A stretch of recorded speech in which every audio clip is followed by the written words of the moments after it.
Hi, everyone. Next story we're going to cover comes from the Religion News Service. It was written by Jack Jenkins, and it talks about a group of more than 30 Catholic Democrats in the U.S. House of Representatives who unveiled a new statement of principles last week, reaffirming their support for abortion rights and expanding on a similar letter that they had sent back 2 years ago from through the American Catholic bishops. So it seems like a pretty big move for people in our government, but I'd like to see what SR has to say about it. Totally, totally. I think, at the very least, we should take a quick second to just say round of applause. Like No, I absolutely always not. No okay, way. you hang on, Phoebe. You'll have your time. You'll have your time. I think this is one of those moments where even though um it feels to me as if like, hey, congratulations, you finally figured out that slavery is not a good thing. Like, wow, took you long enough. But this is still good in my eyes for a lot of different reasons. I think oftentimes on the non-religious or secular side, we are too quick to cut off the individuals on the religious side who agree with us in so many things. And I think this is an opportunity for us to capitalize on this, right? One reason I say that is they reference a poll from 2022 from the Public Religion Research Institute that shows 61% of Hispanic Catholics, 62% of white Catholics, and 71% of Catholics of color all say abortion should be legal in all or most cases. That's huge, I think. So yeah, Phoebe, why do you disagree? Where do I start? You have people who follow a religion that is run by the head of state of another country making laws in another country. That is a problem to begin with. A man who is elected by a secretive conclave and coloured smoke out of a chimney, giving, his rantings on a Sunday morning in St. Peter's Square, going, oh, yes, look at all this. And these people are now going, yes, we still believe that, but we now also disagree with you on that. This is the open face of hypocrisy within Catholicism.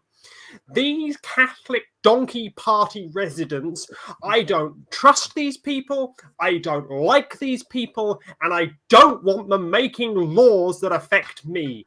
These people are the problem. Yes, they have decided that for once in their life, they are going to realize that humanity has something that isn't coming out of the backside of a papal headdress. But guess what? We shouldn't be congratulate these people for doing the basics. Oh, good, you didn't stab me today? I'm not going to cheer you for not stabbing me today. You would have done it yesterday? Oh, you didn't do it today. Oh, how wonderful for you. These people actually doing the basics, we should just be going, these are the basics. Could we get some movement on actual social issues that will last far longer than the poll numbers which have turned to dust? Who won the West and who lost the South? Whether the NASDAQ is up or the FTSE is down. Who gives a monkeys about all these things? The social issues will last longer. Nobody knows the polls that Abraham Lincoln was looking at when he decided that he was going to sign the Emancipation Declaration. But the Emancipation Declaration is still in force today, and that social issue will last far longer than this bare-faced, nonsensical grab to try and go, well, we're actually, not that bad as human beings. Yeah. Follow that, Helen. Yeah. What you got, Helen? I don't know if I can follow that, but I'll try. As someone that was formerly Catholic, I have seen the church go through many iterations over the time. And one of the major reasons I left the church was the sex abuse scandal that happened. Remember that happened 20 years ago? Remember that? Yeah. Remember, it's still happening today. It's still happening now. That's 20 years old now. Okay. So it's older than that. We just found out about it 20 years ago. Yeah, I know.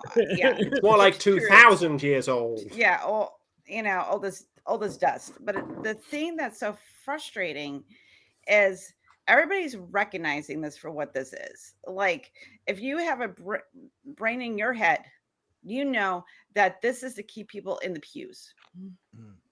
because as we keep talking about on the show, people are leaving. And they have to be, and they're made like, oh, you know what? Oh, there's this feminism thing happening. Oh, there's a big reaction from all the people in the United States when, Roe versus Wade got turned over. Oh no, people are now they're getting scared. They're scared in their fancy boots. And they see people sweeping out the churches, especially, again, younger and younger people. And also people are deciding not to have children. They're already making these decisions. So they're just like, well, you know what? We're a little slow on the upkeep, but here we are. We're now, and this is nothing. This is a nothing burger. Like when they said that being gay, you shouldn't be criminalized. It's the same crap. It's them trying to keep up with the time, trying to be progressive, whatever that means, but still hold on to those old timey Catholic values. So I don't find this appealing. I just see it as another power grab, and like I just don't. This isn't coming from a genuine place of learning. This comes from fear, and I can smell it, and I know it. I know misogyny really, really well, and I know when I see it. Just to appeal to people. I'm just saying. Well, yeah, Kelley, it looks like I might be the only one that's positive about this. But what do you think, Kelley? Where do we go from here? I was cynical too when I read it. Not quite as much as Phoebe, but I had some problems with it. And you know what? Well, my first thought was, who cares? Who really cares? The Catholic Church don't care what they did. The Pope is not quaking in his bed, hiding under the covers because these 30 Democrats signed a freaking piece of paper. Wasn't it Richard Gilliver that was looking underneath the Pope's covers? We can send him over there to check it out just to make sure. But I mean, anti-abortion and anti-freedom advocates, they don't care. They're all Republicans anyway. They don't give a shit what these Democrats have to say. They could care less what these commie, freedom, hating Democrats have to say. So who is this really for? Who is it for? It's for their constituents back home so that they can say, hey, look, I did something without actually doing anything. I'm all for stepping up and supporting these worthwhile causes.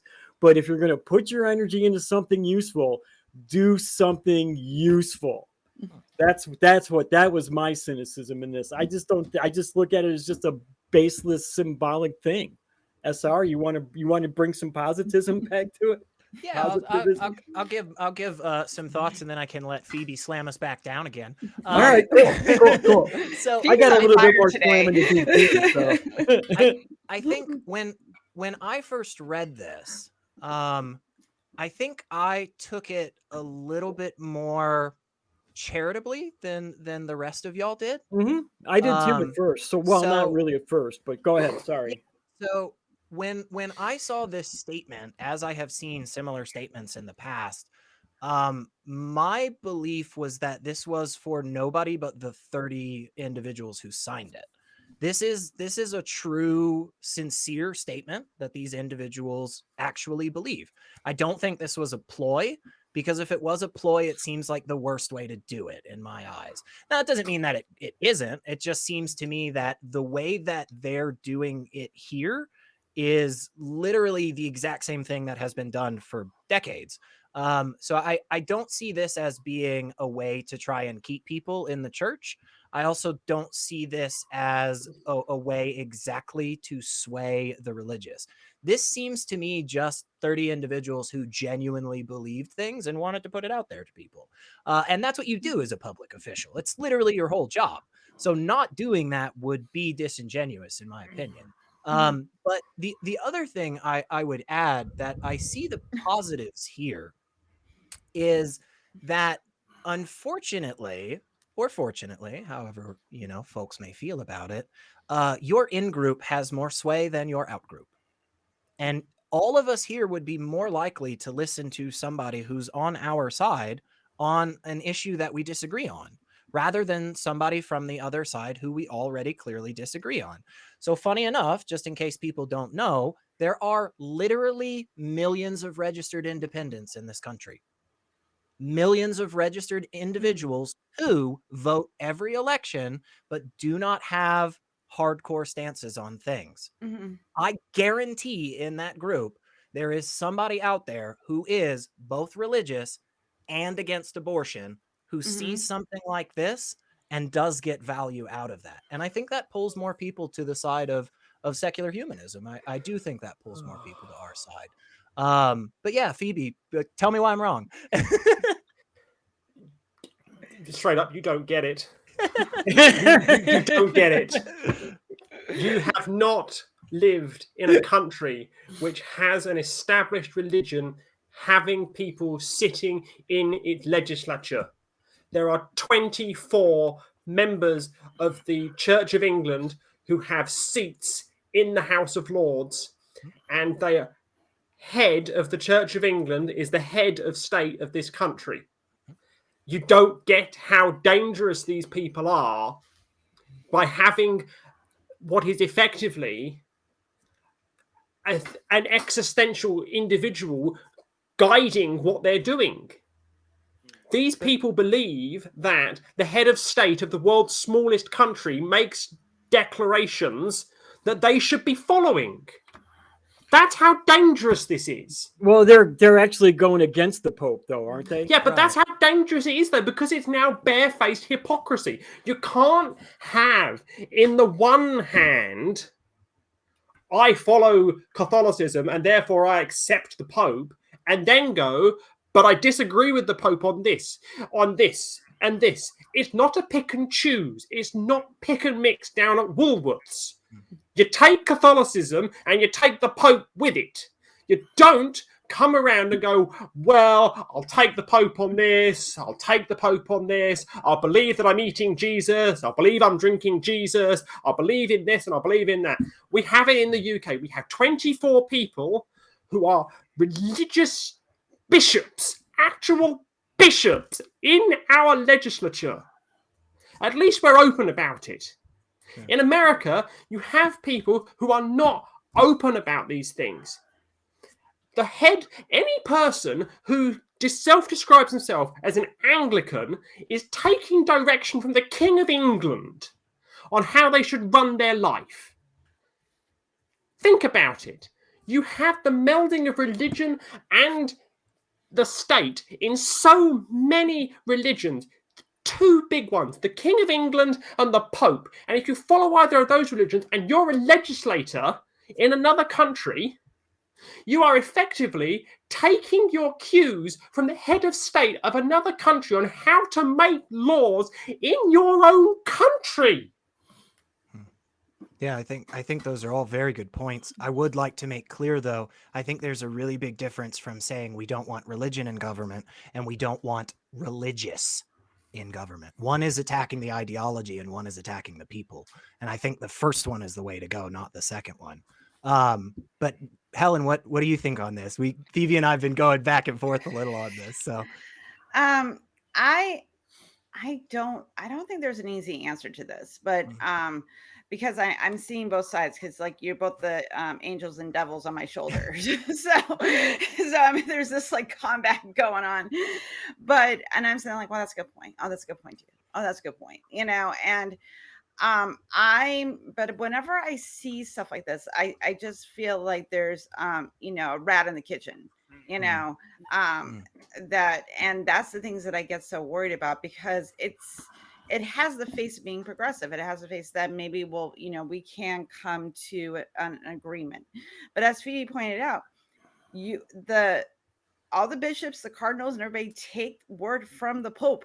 He is the word of God. And he is God's representative on earth. So because he is the representative of an invisible sky daddy, people have to listen to him. And we know from Rome having a wild history with cardinals and popes, and them being in charge of state, and then that falling apart, and then they had to create their own damn country. So for me, I just see this as just another performance piece. Yes, they might be sincere. I don't know the hearts and minds of every person. Just my own. But I don't like this. It's making me going, I can see how this can turn bad. And this is the thing that I'm also concerned about. We were talking about before, is like he gets this campaign, this type of stuff.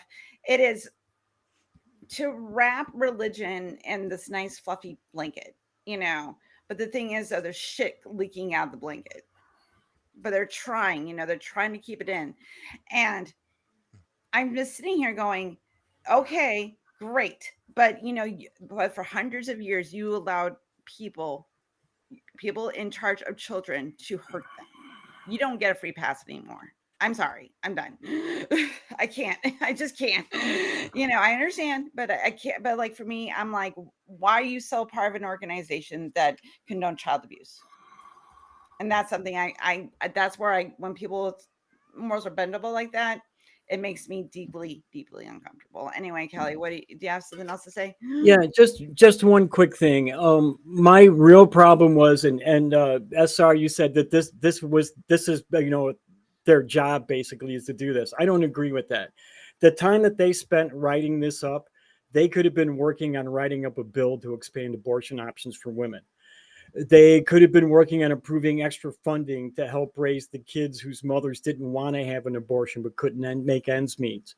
I'm always talking about people getting up and doing something to make the world a better place, really encouraging regular people like you and I to get up and do it. And these 30 people promised to make those changes. They dedicated their life to it. They stood up before people and say, we're going to fight to make those changes. And this is what we get out of them instead. This is bullshit to me. And this is why I saw this so cynically, is because I could think of a million better ways that these representatives could have spent their time than writing up a bullshit thing that really doesn't seem like it's going to matter to anybody. So go ahead, Phoebe, you take it out. Take it away from me.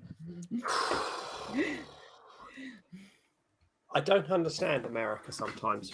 I try very hard. I mean, I try really, really, really hard to understand America. But this is what I don't understand about America. You don't have an established religion, but you have established religions in your government. You don't have church and state melding, yet you have churches melding the state. I don't understand what on earth has allowed this level of religiosity. Not the people I've got nothing against. It's the idea that you have allowed religiosity to come in and to start running the show. Start running the absolute show. You've got all this madness. There are, I think at last count, 2 people out of 535 who do not have a religion or declare themselves to be atheist. 2 for crying out loud. You have every religion under the sun except those with no religion, because it's not seen as the way that you get into the building to actually make the rules. It's not seen as the way that you get onto the ballot paper, and instead of people laughing these people off the ballot paper, they go, yeah, they'll do nicely. That's what I don't understand about America. And that's what I don't understand about these 30 people. I just don't get America sometimes. Yeah, I gotta say, y'all, that is a great place to wrap it up from our friend across the pond. And for everybody listening, whether you're in America or not, if you want to hear more, click here.